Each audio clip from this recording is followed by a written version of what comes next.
Hello everyone. Let's start our fourth chapter, that is metals and non-metals.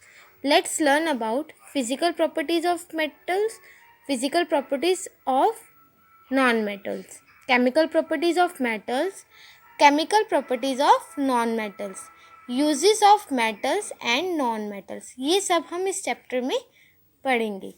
Now you have seen different types of materials in your daily life.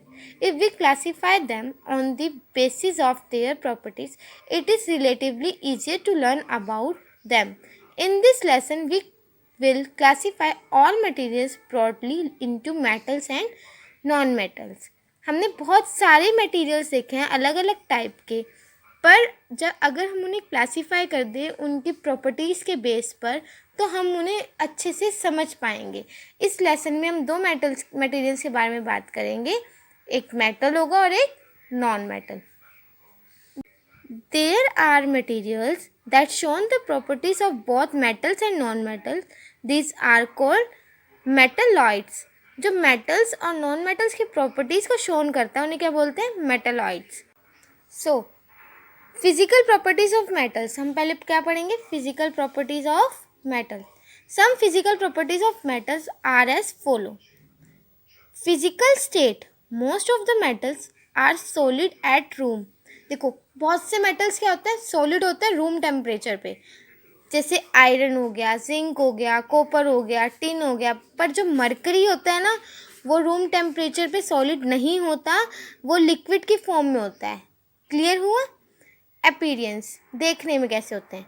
Metals are generally grayish in color but gold has yellow appearance while copper look reddish in color. metals कैसे होते हैं? ज़्यादातर grey colour के होते हैं, greyish colour में होते हैं, और गोल्ड और येलो अपीयरेंस होती है, जैसे ये है आपका. ठीक है. पर जो कॉपर है वो कैसे कलर में होता है? रेडिश कलर में. Hardness, metals generally have high tensile strength and very hard. It contrasts sodium and potassium are soft metal that can be easily cut with a knife. Tensile मतलब फैलाना. Metals क्या होते हैं? एक तो हार्ड होते हैं बहुत, और उनमें क्षमता होती है, स्ट्रेंथ होती है फैलने की. पर जो मटेरियल सोडियम और पोटेशियम जैसे मटेरियल हैं वो बहुत सॉफ्ट मेटल के होते हैं और उन्हें आसानी से हम कट कर सकते हैं नाइफ से भी. क्लियर हुआ आपको? Lustre, metals generally possess lustre. Lustre मतलब क्या होता है? Shine. It is the property of metal by virtue of which they shine. This shine is generally refers to as metallic lustre. जो मेटल्स होते हैं शाइन करते हैं उनको क्या बोलते हैं? Metallic lustre. क्लियर हुआ? कौन कौन से होंगे? गोल्ड, सिल्वर, ये सब शाइन करते हैं ना. Now malleability. Metals can be hammered or beaten into thin sheets without breaking. This properties of metal is called malleability. जब मेटल्स को हम हथौड़े से मारते हैं उनकी शीट बनाने के लिए तो वो टूटते नहीं हैं, उनको हम क्या बोलते हैं? malleability. For example gold, silver, copper are malleable in nature. Clear हुआ आपको? Now ductility, the properties of a metal to be drawn into thin wire is called ductility. जो पतली वायर में कन्वर्ट हो जाते हैं उन्हीं को बोलते हैं डक्टिलिटी मेटल. जैसे silver, copper and gold are very ductile metal. Clear हुआ? सोनोरिटी, मेटल्स आर सोनोरस मतलब आवाज़ करने वाली. They produce a ringing sound when struck by something. It is for this reason for chimes and bells are made up of metals. क्या होता है कि जब एक टकराते हैं तो एक रिंगिंग साउंड करते हैं, इसलिए चाइम्स और बेल्स क्या हैं? मेटल से बनती हैं. क्लियर हुआ आपको? Now conductivity, metals are good conductor of heat. These properties of metals make them suitable to be used in cooking utensils, heating elements, etc. Metals क्या है? गुड कंडक्टर ऑफ हीट हैं, इसलिए ये कुकिंग यूटेंसिल्स में use होते हैं, heating में elements में यूज़ होते हैं. Metals are also good conductor of electricity. Metals क्या हैं? गुड कंडक्टर ऑफ इलेक्ट्रिसिटी है, तभी तो कॉपर की वायर्स यूज होती हैं। It is due to the properties of metals that electric wires are made up of copper. Clear हुआ? Some metals allow electricity to pass through them more easily than the other. Copper, silver, aluminium and gold are metals and can conduct electricity. अब आपको conductivity भी clear हुई। जो metals हैं वो हमारे good conductor of heat भी हैं और गुड कंडक्टर ऑफ इलेक्ट्रिसिटी भी हैं। ना aluminium is cheaper and lighter than silver. Aluminium क्या है? सस्ता भी है और हल्का भी है सिल्वर से। Yet it is not use to make electrical wire इसलिए इससे नहीं बन सकती। This is because it's ductility is low and thus it becomes brittler if beaten often. Brittler means क्या होता है? ये देखो यहाँ लिखा है आपका, ईजली ब्रोकन और क्रैक्ड।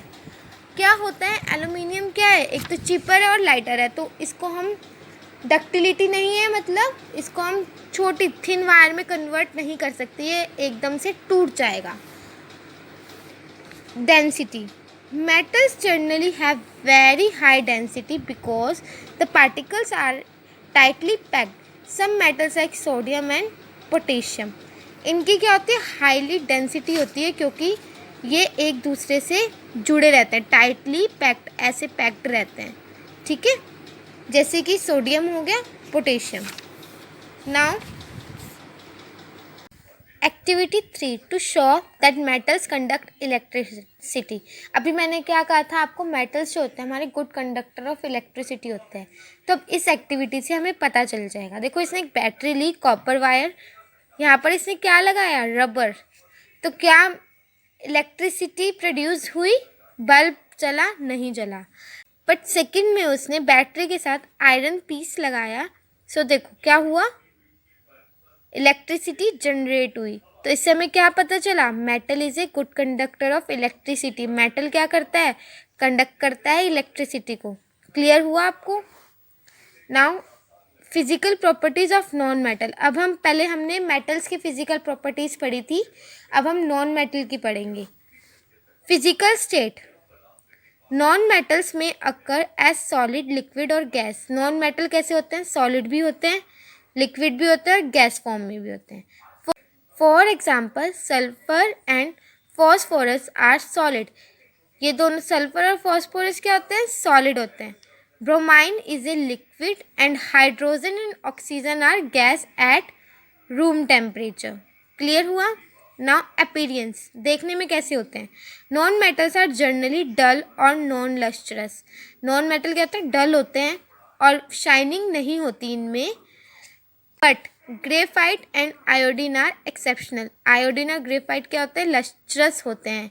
जैसे ये देखो, पेंसिल की जो नोक है वो किसकी है? ग्रेफाइट की। क्लियर हुआ? तो ये भी किस में आती है? नॉन मेटल में। Malleability and ductility. मैलिएबिलिटी क्या होता है? कि शीट में, थिन शीट में जो कन्वर्ट हो जाते हैं, और डक्टिलिटी थिन वायर में। Non metal are neither malleable nor ductility. ना वो मैलिएबिलिटी में आते हैं ना वो डक्टाइल होते हैं। Non metals are brittle on being hammered, they break down into a powdery mass. अगर हम नॉन मेटल को ईजिली ब्रोक करेंगे या क्रैक करेंगे या हैमर से मारेंगे तो वो एक पाउडर में कन्वर्ट हो जाएंगे। Diamonds which is allotrope of carbon is only non metal that is hard. एक डायमंड ही नॉन मेटल है जो बहुत हार्ड है। In fact it is hardest non natural substance on the earth. और सबसे ज़्यादा हार्डेस्ट नॉन नेचर सब्सटेंस कौन सा है अर्थ पर? डायमंड। क्लियर हुआ आपको? सोनोरिटी मतलब voice. Non metals are not sonorous. जो नॉन मेटल्स होते हैं उनमें से आवाज़ नहीं आती। They do not produce ringing sound on being struck hard.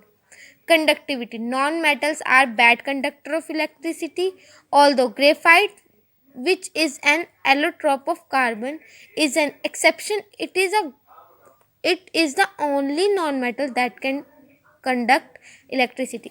ये जो ग्रेफाइट है सिर्फ एक ओनली एक नॉन मेटल है जो सिर्फ इलेक्ट्रिसिटी कंडक्ट कर सकता है. ठीक है. Non metals are bad conductor of heat. They have low melting and boiling point.